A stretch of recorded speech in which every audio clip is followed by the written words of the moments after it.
വന്ദേ ഭാരത് ട്രെയിനുകൾ കണ്ട് നമ്മൾ അന്തം വിട്ടു നിന്ന കാലം മാറുകയാണ്. ഇന്ത്യയുടെ റെയിൽവേ ഭൂപടത്തിൽ വിപ്ലവം സൃഷ്ടിക്കാൻ അതിവേഗതയിലുള്ള പുതിയ ട്രെയിനുകൾ ട്രാക്കിൽ ഇറങ്ങുന്നു. നിലവിൽ വന്ദേ ഭാരതിന്റെ പരമാവധി വേഗത 180 കിലോമീറ്റർ ആണെങ്കിൽ വരാനിരിക്കുന്നത് മണിക്കൂറിൽ 220 കിലോമീറ്റർ വേഗതയിൽ പായാൻ ശേഷിയുള്ള നെക്സ്റ്റ് ജെൻ ട്രെയിനുകളാണ്.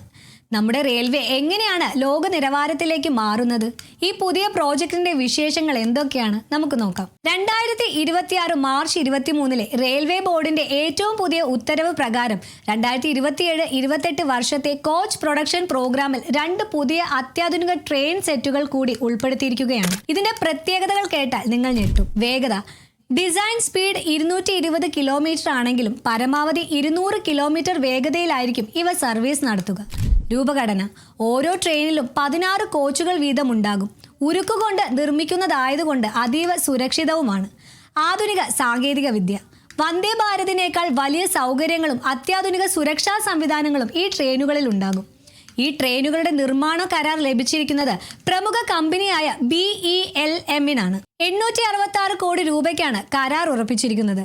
ഒരു കോച്ചിന് മാത്രം ഏകദേശം 27 കോടി രൂപയോളം ചിലവ് വരുന്നുണ്ട്. ഇതിൽ ഡിസൈനിങ്, ടെസ്റ്റിംഗ് സൗകര്യങ്ങൾ, ടൂളിംഗ് തുടങ്ങിയവയെല്ലാം ഉൾപ്പെടുന്നു. ഈ പുതിയ സാങ്കേതിക വിദ്യ ഭാവിയിൽ ഇന്ത്യയിൽ നിർമ്മിക്കാൻ പോകുന്ന എല്ലാ ഹൈസ്പീഡ് പ്രോജക്റ്റുകൾക്കും ഒരു മാതൃകയായിരിക്കും. ഇന്ത്യയിൽ നിലവിൽ ചെന്നൈയിലെ ഇന്റഗ്രൽ കോച്ച് ഫാക്ടറി, കപൂർത്തയിലെ റെയിൽ കോച്ച് ഫാക്ടറി, റായ്ബറേലിയയിലെ മോഡേൺ കോച്ച് ഫാക്ടറി എന്നീ 3 പ്രധാന കേന്ദ്രങ്ങളിലാണ് ട്രെയിനുകൾ നിർമ്മിക്കുന്നത്. വന്ദേ ഭാരത്, നമോ ഭാരത്, അമൃത് ഭാരത് തുടങ്ങിയ അത്യാധുനിക ട്രെയിനുകളെല്ലാം ഇവിടെയാണ് നിർമ്മിക്കുന്നത്. ഇപ്പോൾ പുതിയ ഹൈസ്പീഡ് ട്രെയിനുകൾ കൂടി എത്തുന്നതോടെ നമ്മുടെ നിർമ്മാണ ശേഷി വൻതോതിൽ വർദ്ധിക്കും. 220 കിലോമീറ്റർ വേഗതയിലുള്ള ട്രെയിനുകൾ വരുന്നത് നമ്മുടെ യാത്രാ സമയം പകുതിയായി കുറയ്ക്കും. ഇത് കച്ചവടത്തെയും വിനോദസഞ്ചാരത്തെയും ഒരുപോലെ സഹായിക്കും. ഈ പുതിയ ട്രെയിൻ പദ്ധതിയെക്കുറിച്ച് നിങ്ങളുടെ അഭിപ്രായം എന്താണ്? വന്ദേ ഭാരതിനേക്കാൾ വലിയൊരു വിപ്ലവമാകുമോ ഇത്? താഴെ കമന്റ് ചെയ്യുക.